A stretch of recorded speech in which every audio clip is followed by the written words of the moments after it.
रमेश एक private firm में clerk है जो अपनी थोड़ी सी सैलरी में बड़ी मुश्किल से जीवन बिताता है। पैसों की कमी से घर में अक्सर खिचखिच मची रहती है और लोगों का उधार भी रहता है। घर में उसकी माँ विमला, पिता श्यामलाल और छोटा भाई जतिन है।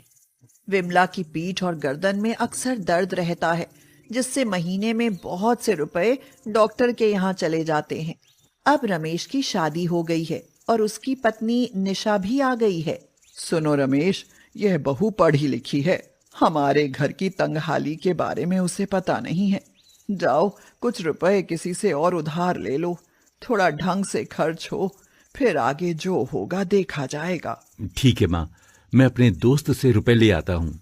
उनकी ये बातें निशा सुन लेती है और कहती है, अपने सिर पर उधार मत चढ़ाइए। अब मुझे यहीं रहना है तो थोड़े दिनों की सहूलियत से क्या फायदा। हम सब मिलजुल कर इसी में एडजस्ट कर लेंगे। चलिए सब लोग, नाश्ता तैयार है। यह सुनकर सभी लोग बहुत खुश हो जाते हैं। लेकिन अभी नाश्ते के लिए हमने कुछ सामान तो मंगवाया ही नहीं है, तो इतनी जल्दी नाश्ता कौन सा बना लिया तुमने जो हम नाश्ता करें? अरे अब चलिए तो सही मम्मी जी, फिर देखिए। लेकिन निशा के कहने पर सभी लोग नाश्ता करने जाते हैं तो नाश्ते की मेज पर नई डिश और गर्मा गर्म पराठे देखकर खुश हो जाते हैं। वाह बहू, आज तो नाश्ते में आनंद ही आ जाएगा। सब लोग नाश्ता करते हैं तो खूब तारीफ करते हैं। हाँ भाभी, वास्तव में नाश्ता बहुत ही टेस्टी है।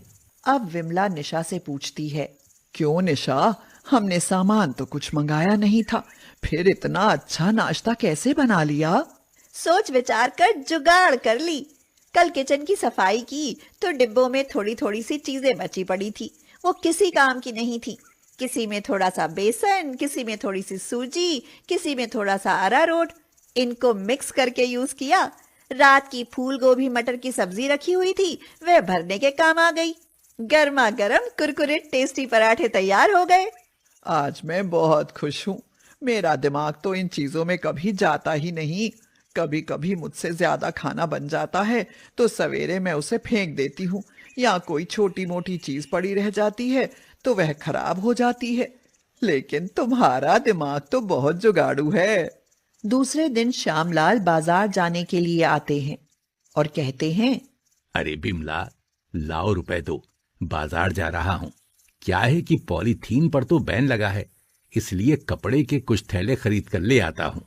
नहीं पिताजी, मैंने पहले ही सोच लिया था कि कल सब्जी लानी है। मैंने पुराने पड़े हुए कपड़ों के थैले बना लिए थे।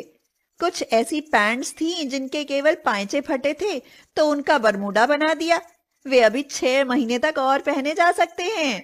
वाह बहू वाह, तुम तो वास्तव में बहुत होशियार हो। हर चीज की कोई ना कोई जुगाड़ करके फ्री में चीज बना लेती हो। एक दिन जतिन आता है। वह बहुत उदास है। वह बोला, मम्मी, मेरा लास्ट सेमेस्टर है।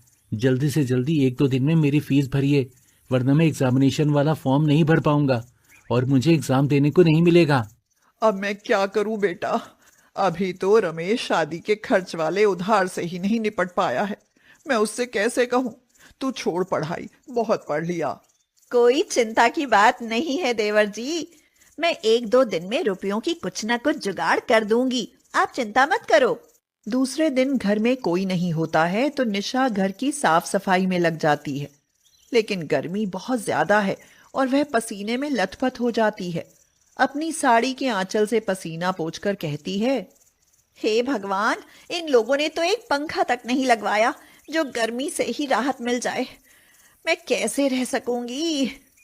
वह फिर से सफाई में लग जाती है और कहती है, ओ माय गॉड, कितना सामान इन लोगों ने कबाड़ में भर रखा है, जिसका ना कोई मतलब है ना यूज। तभी गली में कबाड़ी वाले की आवाज आती है।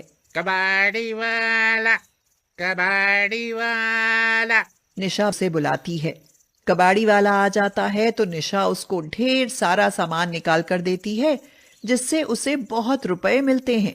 अभी मैं घर की सफाई कर रही हूँ, कुछ और भी चीजें हैं, आकर वो भी ले जाना। कबाड़ी वाला चला जाता है। निशा जतिन को फीस के रुपए दे देती है। वाह भाभी, अब मैं एग्जाम दे सकूंगा, वरना माँ तो मुझे पढ़ाई छोड़कर किसी दुकान पर नौकरी करवाने को थी। उसके बाद जब विमला लौटकर घर में आती है तो कहती है, बहू, आज घर बहुत साफ सुथरा लग रहा है। हाँ मम्मी जी, घर की मैंने आज सफाई की है।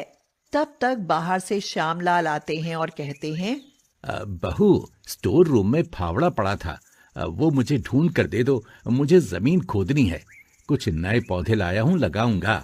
लेकिन पिताजी, वह तो कबाड़ी वाला ले गया। क्या? हाँ पिताजी, मैंने सोचा कि वह बेकार है। उसमें डंडे की तरफ फावड़ा टूटा हुआ था। जोर से फावड़ा चलाने पर कभी भी चोट लग सकती थी। ये बात तो मैंने कभी सोची ही नहीं। चलो कोई बात नहीं, मैं खुरपी से ही काम चला लूंगा। श्यामलाल चले गए। शाम को बिजली चली गई तो विमला छोटी चारपाई ढूंढने लगी। जब कभी बहुत गर्मी होती थी और लाइट नहीं आती थी तो वह छत पर डालने के लिए उस चारपाई को ले जाती थी। मेरी चारपाई नहीं दिख रही है, क्या तुम्हें पता है बहू? वह चारपाई थी या बांस की बनी हुई तिकोनी कमानी थी, जिसका एक कोना कहीं जा रहा था, दूसरा कहीं। तभी आपको पीठ दर्द की शिकायत रहती है। अरे तो जैसी भी है, लेकिन बताओ तो वह है कहाँ? बता तो रही हूँ, बेकार थी, तभी कबाड़ी वाले को दे दी।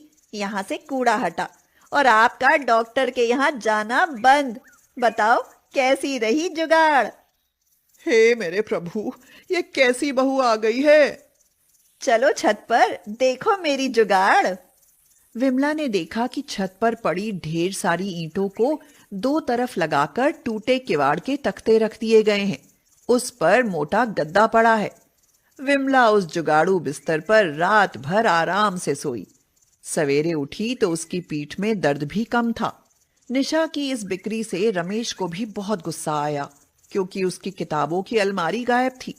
हालांकि वो टूटी थी, उसमें चूहे घुस जाते थे, लेकिन काम तो देती थी।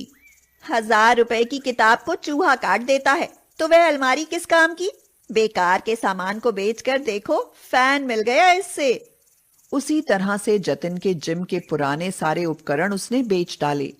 जतिन का कहना था कि उनमें थोड़ी बहुत टूट फूट होती थी तो वह संभाल लेता था। अभी तुम्हारी पढ़ाई जरूरी थी, जिम तुम मंथली ज्वाइन कर सकते हो। पैसे कौन देगा? वो मैंने जुगाड़ कर दिया है। कृष्णा कॉलोनी से मेरी मौसेरी बहन के बच्चे आया करेंगे पढ़ने। उन्हें ट्यूशन देकर तुम अपना जेब खर्च निकाल सकते हो। जतिन खुश हो गया। तभी श्यामलाल को कुछ याद आया। उन्होंने पूछा, बहू, मेरी एक बहुत ही प्रिय चीज थी, हारमोनियम, उसे तो नहीं बेचा? अब सबकी नजरें निशा के चेहरे की तरफ जम गईं। हाँ, तो वह हारमोनियम कौन से काम की चीज थी?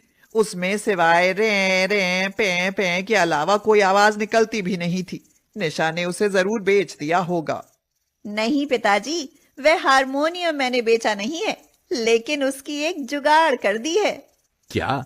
अब उसकी क्या जुगाड़ होगी? मेरी पहचान का एक लड़का संगीत सीखने को है, फॉरेन से आया है, लेकिन उसके पास हारमोनियम नहीं है।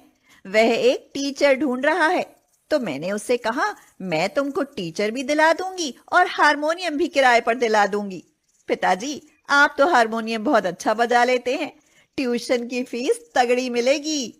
यह बात सुनकर श्यामलाल के चेहरे पर मुस्कान दौड़ गई और वह बोले, अरे देखती हो, निशा कितनी होशियार लड़की है। घर बैठे ही कितनी अच्छी आमदनी का जुगाड़ कर दिया इसने।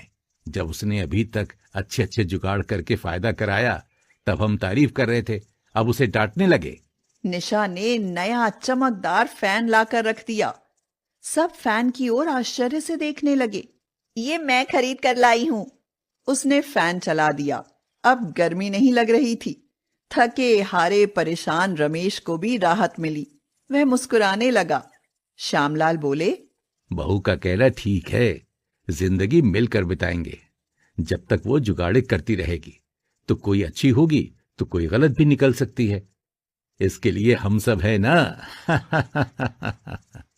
सभी लोग इस बात पर हंसने लगे।